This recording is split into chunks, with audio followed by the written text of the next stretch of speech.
రామజోగయ్య గారు కూటమి ప్రభుత్వం 2 జిల్లాలను పట్టించుకోవట్లేదు, ఉభయ గోదావరి జిల్లాలను పట్టించుకోవట్లేదు అని చెప్పి ఒక లేఖ ఒకటి రిలీజ్ చేశారు.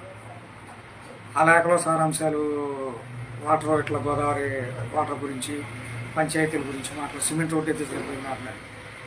అయ్యా 5 ఏళ్ల పరిపాలనలో పంచాయతీలను నిర్వీర్యం చేసి పంచాయతీ ప్రెసిడెంట్లు వాల్యూ లేకుండా చేస్తే పవన్ కళ్యాణ్ గారు పంచాయతీరాజ్ శాఖ మంత్రి తీసుకొని ఇవాళ పంచాయతీలు ఏ విధంగా అభివృద్ధి చెందుతాయో మీరు కూడా చూశారు.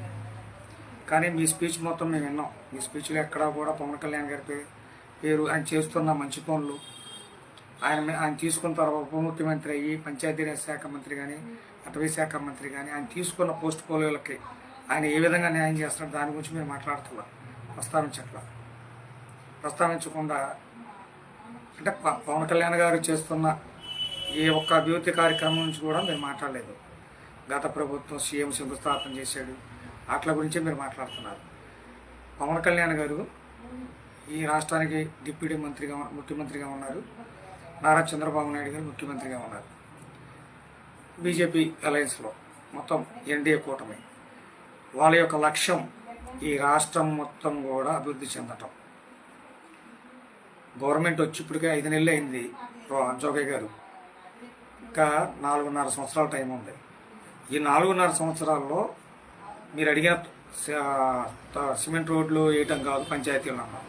5 ఏళ్ల పరిపాలనలో ఆ సిమెంట్ రోడ్లు కూడా ఇవ్వండి జోగయ్య గారు. పంచాయతీ ప్రెసిడెంట్ బ్లీచింగ్ చల్లాలంటే డబ్బులు ఉండేవి కాదు, వీధి లైట్లు వేయటానికి డబ్బులు ఉండేవి కాదు.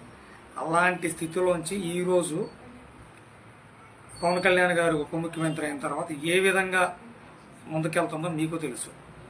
కానీ మీరు ఎక్కడా కూడా పవన్ కళ్యాణ్ గారు చేస్తున్న అభివృద్ధి పనులు మీరు ఎక్కడా ముందుకు తీసుకురాలేదు, ఎక్కడా ప్రస్తావించలేదు.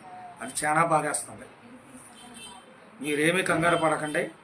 ఈ 4.5 సంవత్సరాల టైం ఉంది.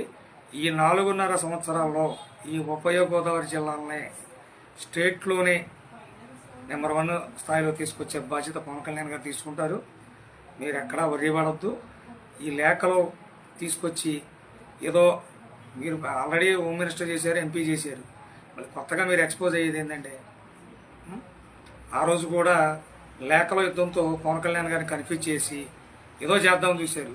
కానీ ఒక నిబద్ధత గల రాజకీయ నాయకుడు, నిజాయితీపరుడు, ₹10 తీసి జనానికి పెట్టి పవన్ కళ్యాణ్ గారు ఉన్నంత వరకు ఈ రాష్ట్రాన్ని ఎవరు ఏం చేయలేరు. ఈ రాష్ట్రాన్ని అభివృద్ధి పదంలో నడిపించే బాధ్యత పవన్ కళ్యాణ్ గారిది, చంద్రబాబు నాయుడు గారిది, అదేవిధంగా నరేంద్ర మోడీ గారిది. అదేవిధంగా ఉభయ గోదావరి జిల్లాను కూడా ఈ స్టేట్లోనే నెంబర్ 1 జిల్లాలో చేసే బాధ్యత కూడా ముఖ్యమంత్రి చంద్రబాబు నాయుడు గారిది, ఉప ముఖ్యమంత్రి శ్రీ పవన్ కళ్యాణ్ గారిది, అట్లాగే దేశ ప్రధాని నరేంద్ర మోడీ గారిది. మీరు ఏమీ ఆధారపడొద్దండి. మేము ఈ అభివృద్ధి చేసి చూపించే బాధ్యత ఎన్డీఏ కూటమిదని మరొకసారి తెలియపరుచుకుంటాం.